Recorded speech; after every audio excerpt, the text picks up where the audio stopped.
Hello, hello, hello. It is very late here and I am very tired and I've been working like all day and it's just after 2 in the morning, but I made the commitment to do a Facebook Live today and so here we are. So I hope you are having an absolutely fantastic day. So I wanted to, hey Cheryl, thanks for jumping on.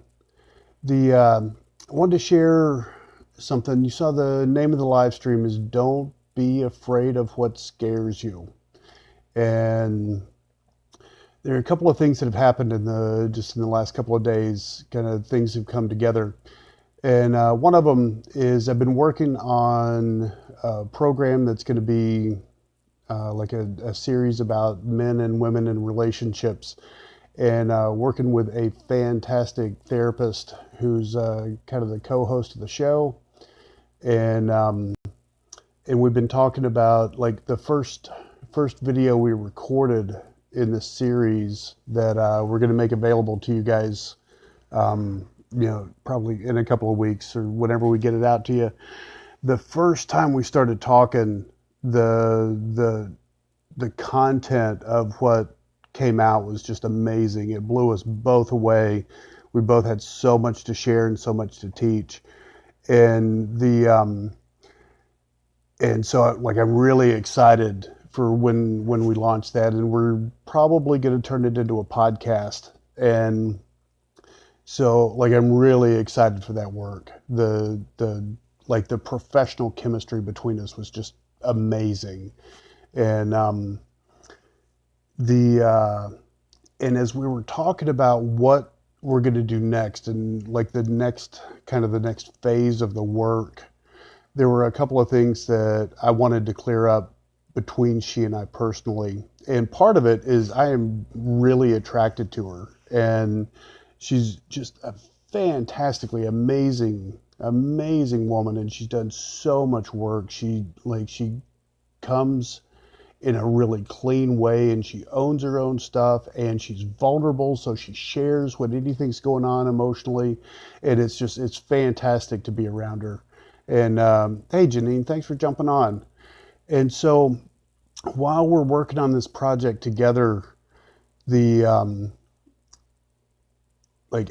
really I'm feeling attracted to her, and I also get this sense that's just not quite, not sort of like she's not receptive to it. And so that's cool. We got plenty of work to do, and again, the content of this project we're working on just keeps rolling, and it's fantastic.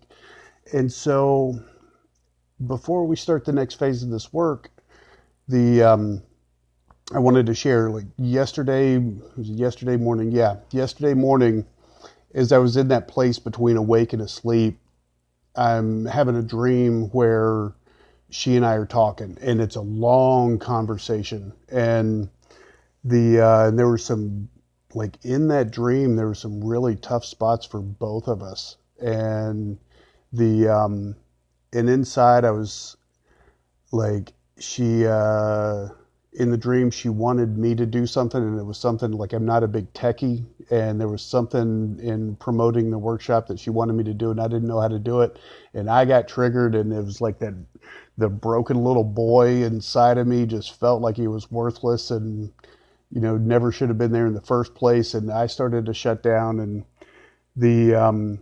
and also in the dream at one part there was I started opening up more personally, and the feeling that I have about her is really clear. It's like she is amazing, she's beautiful, she's incredibly talented at what she does. She brings a ton of knowledge and just fantastic to work with, and I'm really attracted to her, and I'm really clear there's some kind of disconnect.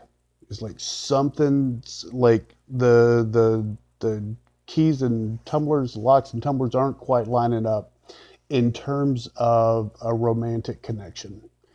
And that part feels super clear.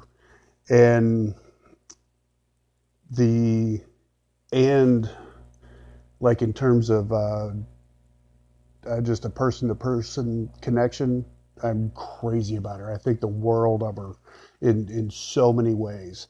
And so, like, I'm really clear that I'm not going to try and get close to her romantically or sexually just because, like, it doesn't fit. There's something misaligned there. And so, any attempt to get close to her, no matter how awesome I think she is, it ain't going to work. It ain't going to work. If it works, it won't work for long, but it will end very badly. And, like, raise your hand if you're one of those people that if like getting into a relationship better than to get into and it's ended badly, like if that's a crime, we'd all be in jail, right? If you're one of those people that's like me that so many times in your life has gotten into a relationship when there's that voice inside that says nope, something's not right here, but you go and do it anyway and it feels great for a while, and then all of a sudden the shit hits the fan. The Yeah, that might be the case with this one. And so the like I'm not gonna go there again. I know better now, and I'm in a really good place with it where it's just like, yeah, there's some kind of disconnect.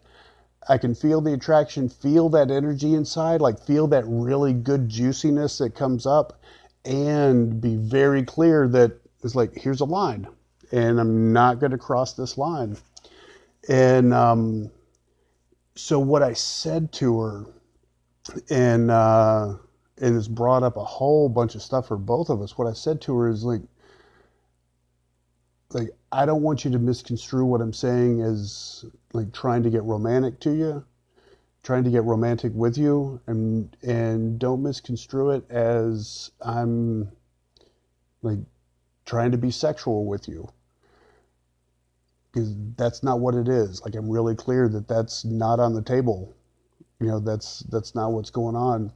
What is going on is when we connect, I feel my heart full, and I think the world of you. I love you so much. You are such an amazing woman. And the and she called me out, and this is why it's just awesome working with like empowered women that have their shit on lock, that know who they are, know what they're going, know where they're going in life. She was like, "What's that hesitation? Why qualified?" And it was a piece for me about any time in my life that I felt there's some kind of some kind of discrepancy in desire levels when anytime there's a discrepancy in desire levels, and anytime a woman's liked me more than I've liked them, or anytime, like, especially when I was younger, like anytime a woman wasn't getting her needs met, the first place they seem to go is to like a wounded, victimized woman place. And it which obviously paints me as a perpetrator and like I'm a predator. And that always, like, it struck so fucking deep inside. It was just a horrible, horrible thing. And I kept looking at it and looking at it. It's like, what's going on with this? Why is it? Because like I felt like, as it's like I got into my 20s, like I was on guard constantly. Anytime I felt attraction to a woman, I automatically assumed that just being attracted to him felt horrible. Like my attraction must feel toxic to women. And the only sense I've been able to make of it is that I was the product of a rape. And it seems like I took on the guilt of the rapist, took on the guilt of my father being the rapist, and also took on the judgment of my biological mother in being raped. And the two of those together basically says that men's sexual energy is not good. And so, like, I feel like I've spent a lifetime being hyper aware of women's feelings, to know, like, to not get more than a quarter step ahead of them if I'm feeling attracted to them, if I want to get closer, to basically let them set the pace at all times and to always be super safe.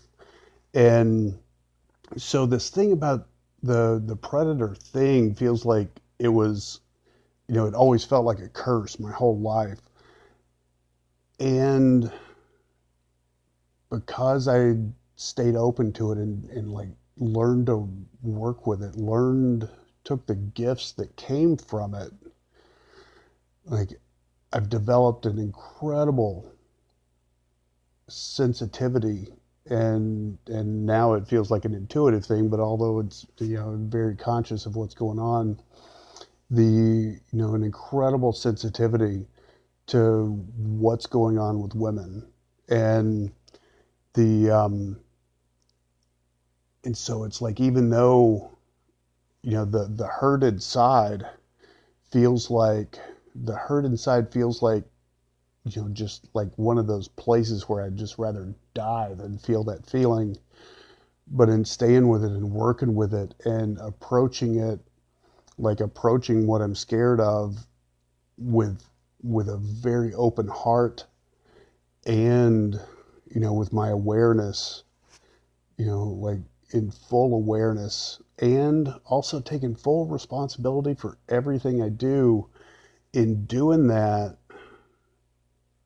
some incredible gifts have come out of it. And I was doing a training this week with Russell Brunson's crew, and one of the lessons was, your pain can become your biggest gift.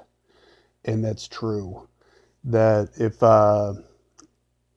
you look back to Richard Bach's book from the 80s called Illusions, in the Messiah's Handbook, it says we seek life's problems because we need the gifts that they bring. And any hurt inside, the chapter 3 of my book is about rowdy teenagers. The teaching in it is like, hurt feelings are like rowdy teenagers. And when teenagers are being rowdy, you just want them to shut up and go away. But hurt feelings don't actually need to go away. What they need to do is mature. And so when teenagers mature, they become, normal citizens in the society, productive members of the society. When hurt feelings mature, like, that pain gets to run its course. And with attention and love and awareness, those hurts teach us lessons. And so we need lots of support. We need lots of shooting straight with ourselves, and be really mindful of those doubting voices, that critical voice inside, that that critical voice inside, that doubting voice, that's just another voice of the hurt. So that's part of what needs to be overcome and dealt with in a good way. So we need lots of awareness, lots of support, lots of love. And when we do that, then those hurts, those fears inside can bring their gifts. So that's what I wanted to share today. Hope you guys are doing fantastic. I love you. I bless you. Take good care.